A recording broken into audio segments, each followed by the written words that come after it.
Graça e paz, queridos irmãos, queridas irmãs.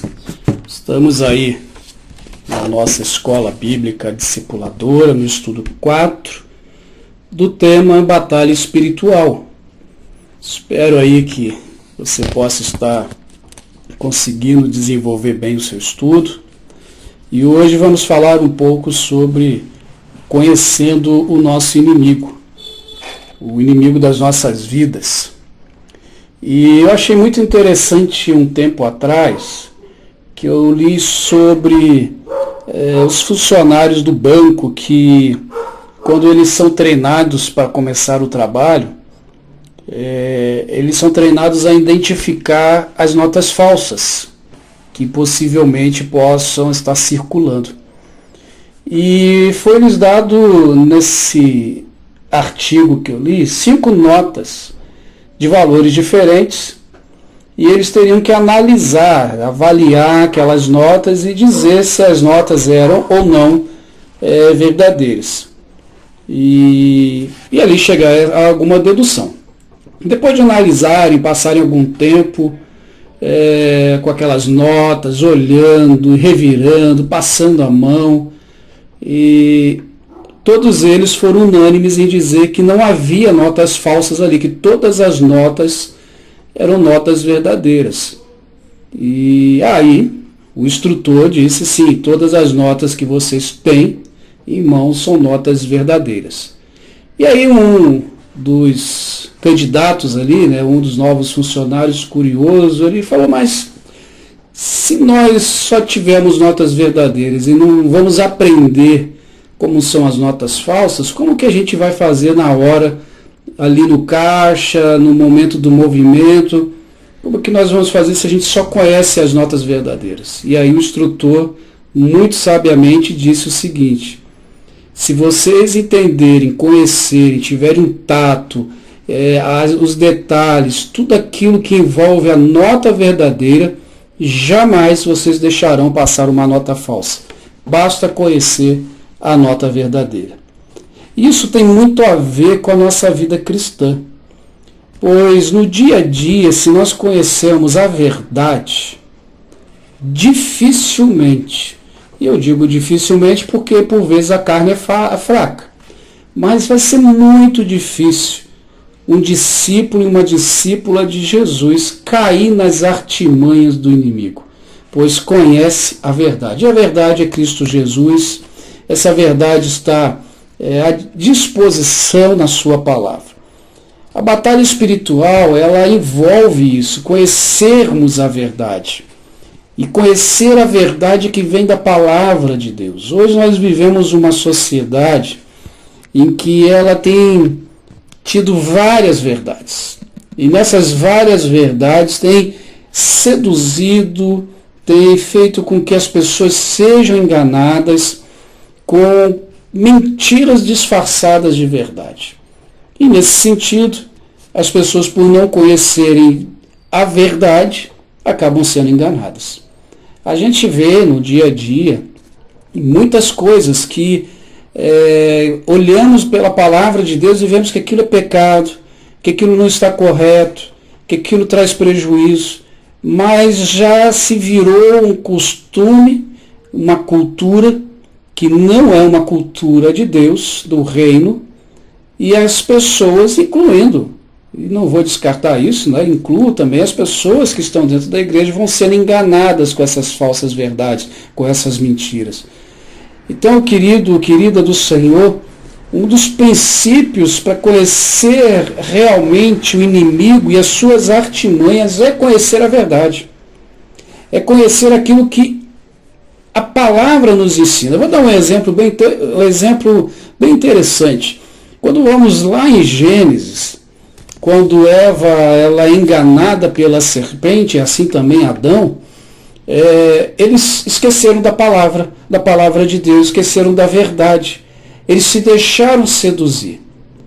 Muito e muito tempo depois, Jesus, quando é tentado pela mesma serpente, pelo mesmo diabo, Jesus não se deixa iludir, não se deixa enganar, e ele usa a verdade, ele usa a palavra ali os Salmos, o Antigo Testamento, enfim, para que pudesse ali destruir as artimanhas, as mentiras do inimigo.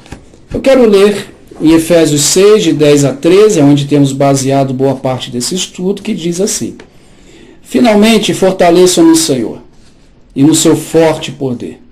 Vistam-se com toda a armadura de Deus para poderem ficar firmes contra as ciladas do diabo. Pois a nossa luta não é contra pessoas, mas contra os poderes e autoridades, contra os dominadores deste mundo de trevas, contra as forças espirituais do mal nas regiões celestiais. Por isso, vistam toda a armadura de Deus para que possam resistir no dia mau e permanecer inabaláveis depois de terem feito tudo. Nós não temos como lutar se nós não conhecermos essa verdade que nos revelará quem é o nosso inimigo. O diabo, ele não é onipresente, ele não é onipotente, ele não é onisciente, mas ele tem seus agentes de trabalho, ele tem seus cooperadores, seus ajudantes por toda parte, seres caídos que estão a seu serviço nessa guerra.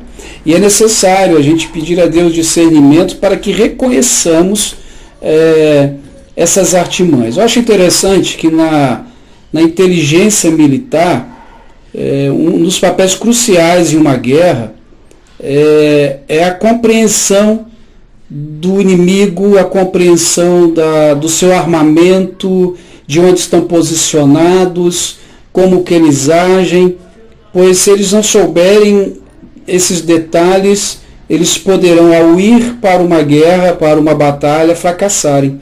E Deus já nos deu todos os instrumentos que sejam necessários para a guerra que nós estamos vivendo, como já vimos a capítulos anteriores, a maior guerra mundial que já dura aí séculos e milênios, e vai durar até a volta de Jesus Cristo, quando ele lançar o diabo e seus anjos e todos aqueles que o seguem, que o adoram, no lago de fogo do inferno. Então, queridos, a coisa que nós precisamos entender, que dentro dessa inteligência diabólica militar, nós temos o líder. O próprio líder é Satanás, é o inimigo, é o diabo, né? O acusador, que acusa o povo de Deus. Ele quer envergonhar o nome de Deus, então ele usa e ataca o povo dele, o povo de Deus. A palavra Satanás significa adversário. Ele é inimigo de Deus, ele é chamado de tentador, como lá em Mateus capítulo 3, de homicida, mentiroso, também comparado a um leão, né, como diz 1 Pedro 5,8, que vai dizer que ele anda ao nosso derredor, procurando quem possa tragar. Eu acho interessante essa palavra derredor, porque quem está ao seu redor são os anjos do Senhor. Só que a gente tem que tomar cuidado com as brechas que muitas vezes nós abrimos para o ataque desse inimigo. Ele, como eu falei, ele tem as suas armas, ele é muito paciente, ele não tem pressa na destruição, porque ele dá um golpe certeiro, e a gente precisa estar atento a isso.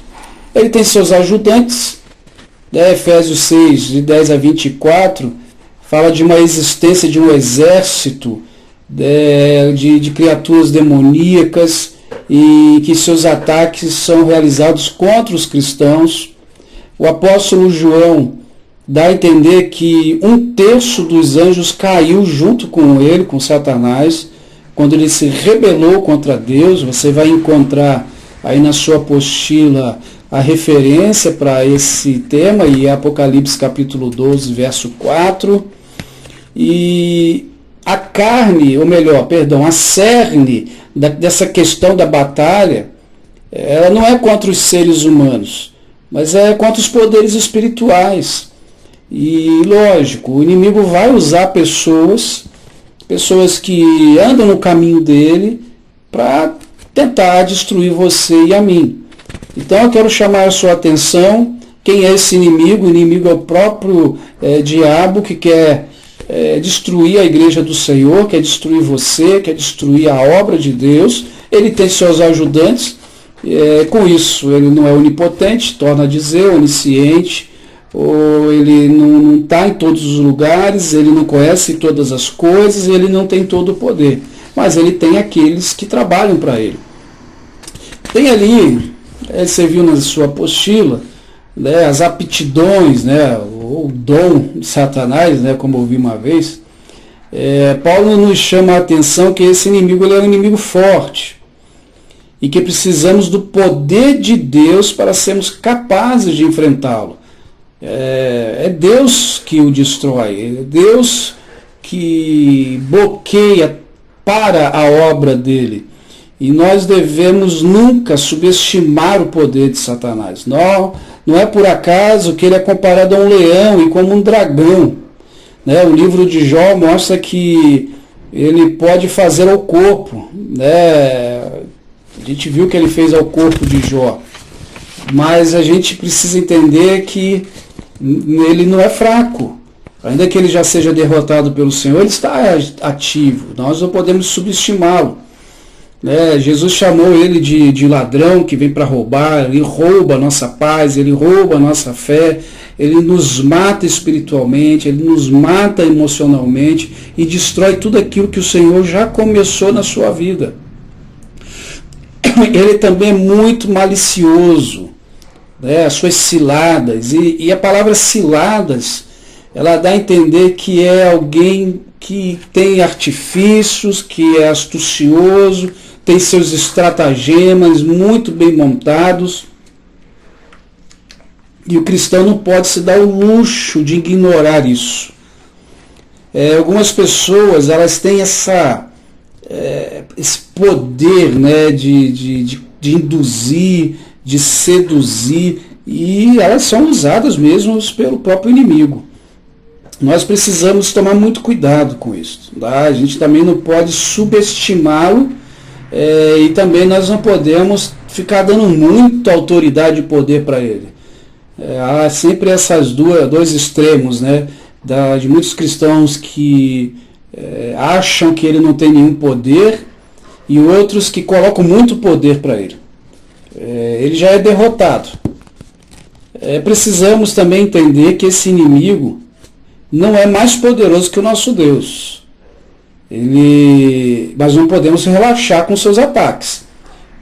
Nós precisamos ter em mente essas situações. Tá? Primeiro, nós não podemos subestimar, como eu disse, o inimigo.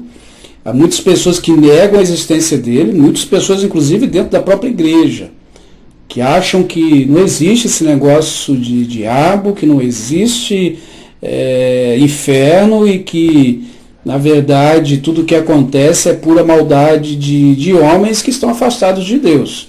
Sim, mas acontece porque são afastados de Deus e trabalham também, são pessoas que são usadas pelo inimigo. Então não podemos subestimar ele, né, no sentido de achar que ele não tem poder nenhum.